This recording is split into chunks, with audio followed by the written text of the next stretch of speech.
Spark. Let's over here for the marketing questions. Yeah, it's great. So I asked you on Monday. I think you see what you need to see. I mean, so far, we're in the league. You guys responded the way you needed to. Yeah, yeah. I mean, the players were off yesterday, so they weren't really around. But today, their attention meeting's been great. We just got a good group that I've got a lot of confidence in, and this is gonna be a tough one on Sunday. These guys are good. They got us a couple times last year. They went to the playoffs last year. We're gonna be ready for their best shots. We're gonna have to play well. I don't think you swept the first round divisional games in 2015. What would that mean for y'all being able to do that? Say that one more time. I don't think y'all swept the first round of divisional games. Oh, okay. What would that mean for y'all being able to do that? Huge, puts us in a great position, through the first half of the season. And so again, obviously, you'd like to have won all the games up to this point, but that's just not the reality. And this one's a really important one. To be 3-0 in the division, to have taken a game from each team that we played when we had the opportunity, puts us in a really good spot. And so again, winning on Sunday is our focus, and being 3-0 in the division is a byproduct of that. How does facing Miles Garrett impact the game plan as a play caller, impact the offense? He's a great player, and it's not enough that it's just him. It's Jadeveon Clowney and Tack McKinley, and they got some great guys inside as well. So really it's, Larry came over to us. We got Larry, but then they added a bunch of pieces over there on defense as well to go around Jadeveon, and even some new faces at backer and safety, and they got some of the corners back healthy that they drafted, and some guys that are getting back. So they've got a really good defense. They've done a good job building that thing, and they've really played well this year. I know they gave up a good amount of points to the Chargers and the Cardinals, but other than that, they played really solid football, and it's going to be a tough test. Is Jackson Carmen on track to play? Yes. Yeah, he'll practice today. He's good to go. What was Evans? What's that? What was Evans? Evans will monitor throughout the week, just to get a feel for where he's at with the hamstring. Him and Cam Sample will be off today. Cam will be back tomorrow. And really, I think those are the only two. Auden Tate will be a little limited like he was last week, and we'll see where he's at. How did Kareem come through the game? He was good. He played 10 or 11 snaps on defense, played some on kickoff return. It's good physically, yeah. Any updates on Trey Lance? No. Going back to Miles Garrett, is it almost kind of like a basketball analogy where you say that guy's going to get his, we can't let anybody else beat us, or do you go in and say we have to shut Miles Garrett down? We go in saying we have to protect our quarterback, and we have to be on top of the details in the pass game and the run game and all the things that can complement and slow him down. You say him, there's a lot of them, and it's they feed off of each other. There's no question about that. And so, again, they've caused a lot of problems to a lot of teams. He had 2 sack fumbles against us last year, 1 in each game. And so we're very much aware of the problems that he brings. And, again, our tackles are excited for the challenge. Everybody involved in the process is excited. And so, again, we'll put together a good plan and go execute on Sunday. What's Sample's deal? What's that? What's Sample's injury? Cam Sample? Isn't he? What have you noticed now through a half the season of Jonah in how he has grown this year and how he has played over the course of the year? I think the experience has just served him really well.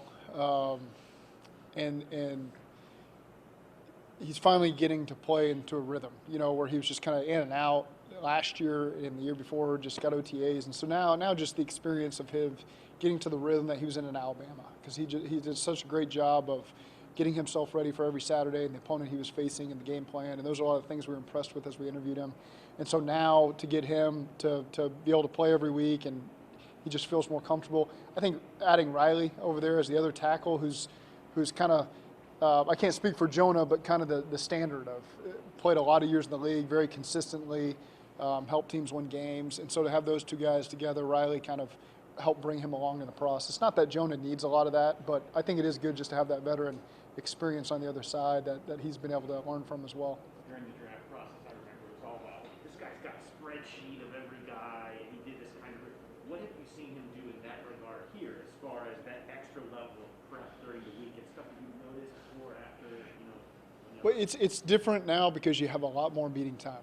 So whereas in college you had, I think, the 20-hour rule probably when he was there, so you're very limited with what you can do with your coaches. Here, it's our job. So these guys are in the building till 5 something every day. They're here at 8 a.m. whatever time they show up.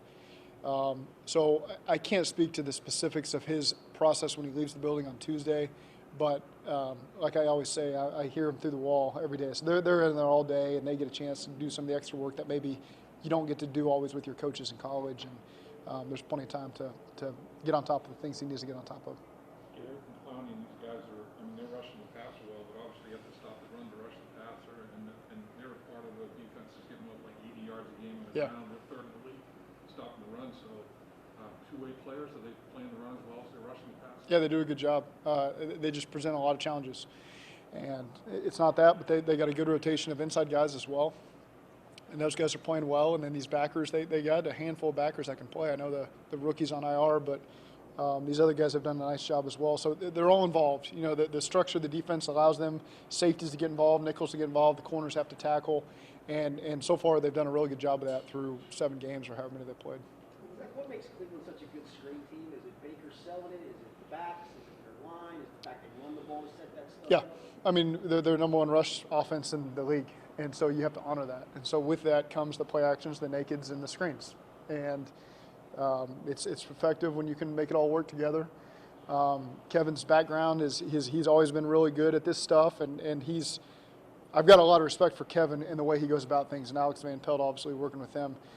They've also been around some of the best, you know, with Kubiak for as long as he was around him. So to get a chance to kind of have that mentorship as well sets a great foundation for you. He was around Pat Shermer. Pat's always done a great job as well at all the stops he's had. So Kevin not only is smart enough to do a great job on his own, he's also got that background to draw from that puts him in a great position, and he's put his team in a really good position through the first 2 years.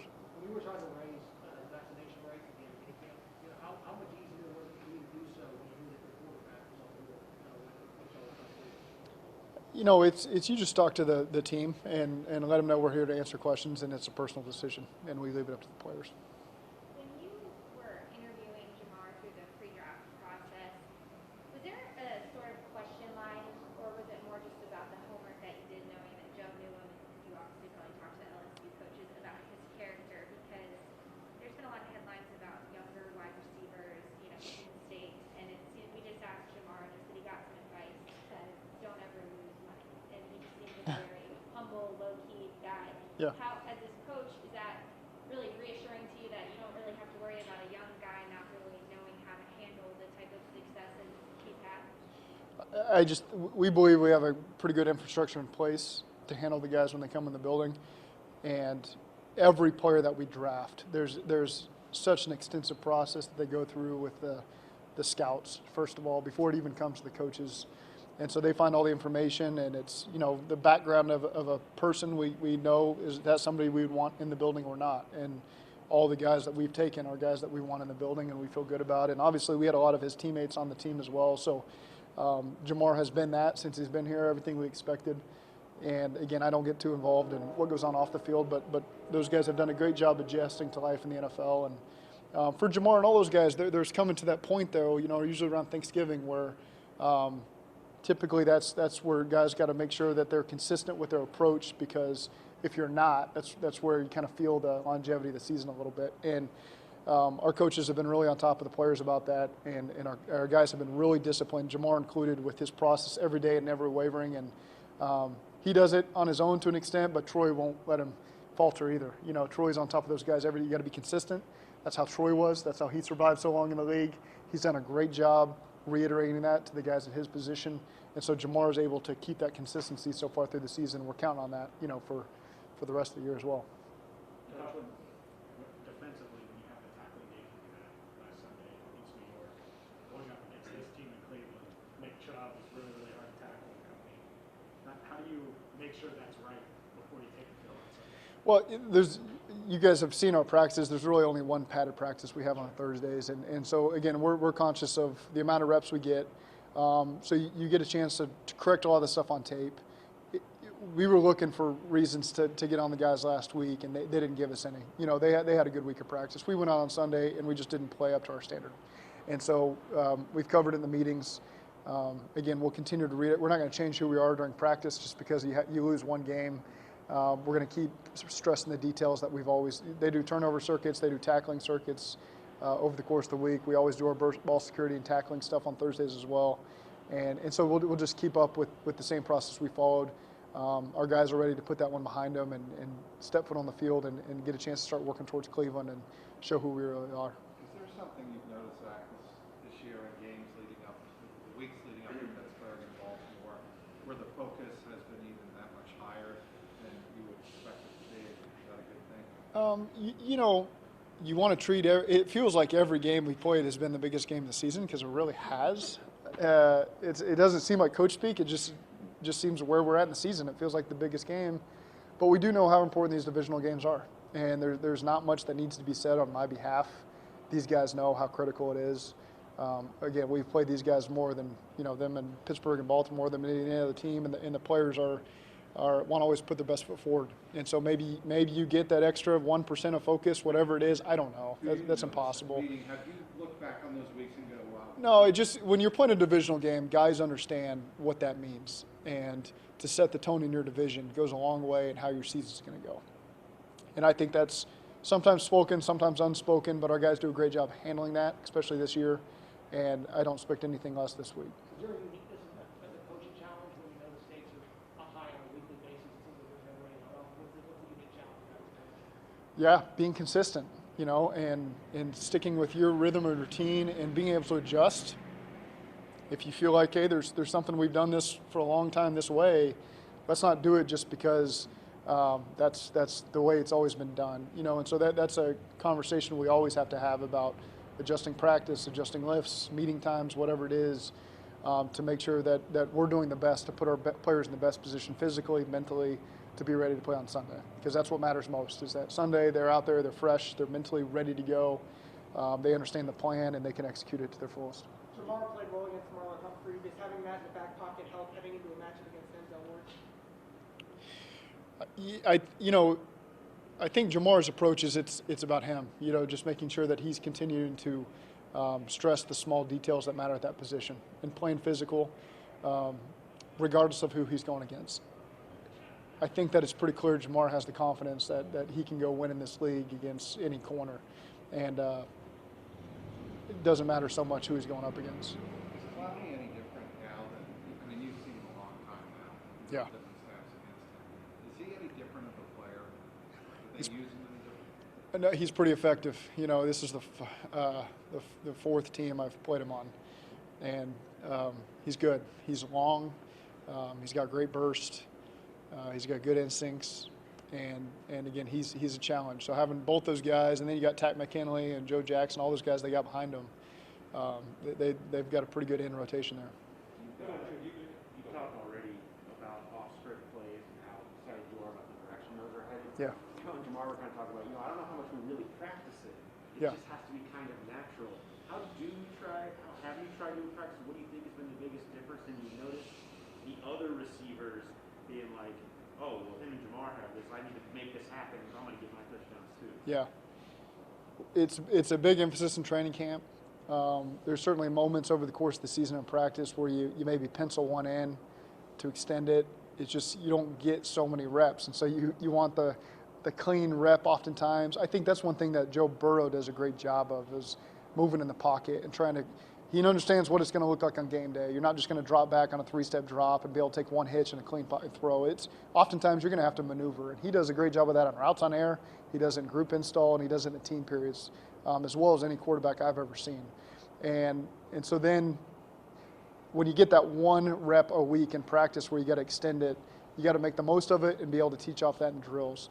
There's been years where we've emphasized scramble drill on Fridays, and we've been a bad scramble team. This year we've taken that drill out, and now we're a better scramble team. So you make sense of it. It's just it starts with Joe making sure he continues to preach to those receivers and skill guys where he wants them to be on the move.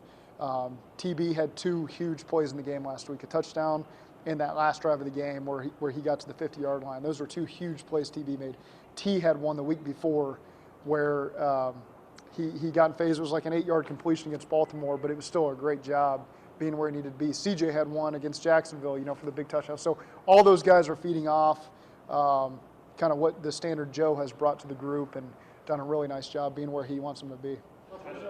Real quick. Go ahead, one it's time. Kind of interesting you said about Joe. Routes on air. Is that something that he talks to you about, how many times he kind of tries to do that, or you say keep that in mind? He just naturally just likes to do that. Yeah, and it makes sense. How often do you preach this drop? Does it really happen on that footwork. Usually you're going to have to move and create. And he's done that since the day he walked in the door here. And just let him keep doing his deal. How closely are you following the OBJ situation? Say that one more time. How closely are you following the OBJ situation as you all get ready for the game? We like to get a sense of what the injury report is each day. That's about all I check on the opponent. That's it. But we got plenty of things that we got to handle on our own terms, and we got to get our team ready to play on Sunday, and that's all that we're concerned about. The road game in Cleveland last season, Thursday Night Football, like what was the reaction? It was Joe's first big moment on a big stage. What do you remember the reaction in the building and maybe from some of your peers games that to the way Joe played? It's a big game because of TV, but once you get on the field, it's the same. And so I don't think too much into that part of it. It was his first taste of divisional football, I guess. He handled it like he usually handles things pretty well. It seems like light years ago, when that game happened. Miles Garrett lined up really wide last week. I don't know if that's always the case with the Browns, but what problems does that present? He's almost like out by the slot receiver. What problems does that present, and are there opportunities that come about when that's the case? They'll line a little bit differently, sometimes depending on the formation, sometimes depending on what their rush pattern is, depending on first, second down, third down. We have to track him. He'll line up inside. He's been mostly on the left. He'll line up on the right. He'll line up inside. Same thing with Jadeveon Clowney and Tack McKinley. So that's just part of game planning. You got to prepare for where those guys are at and have good plans for that. He got the sack fumble last year on Thursday night, when he was lined up inside on a right guard. And so you got to be prepared for anything with these guys. They do a good job putting them in good position, and we got to be ready for it. Is it based on where they think they have the best matchup with him, do you think, or they move him around? You'd have to ask them that. If I knew that answer, I'd feel way ahead in the game right now. But that's just how they choose to go about it. Defensively, does your game plan change at all? Odell is out there versus him not being out there? They've got really good talent, and they do a good job making the most of it. And so we'll just wait to see who's on the field, and we'll react accordingly. I'll go two more then, Jeff. Go ahead. Have you put your finger on short yardage, and could it be one of those type of things, if you get one, that it's going to open up the floodgates, or is it just, what do you think it is? Well, we need to be better overall. Some of the short yardages you're referring to are probably on the goal line, when we had some short ones too, and that's its own different set of challenges. We haven't been as successful enough on 3rd and 1 and 4th and 1, but we've also had some really explosive plays in that same situation.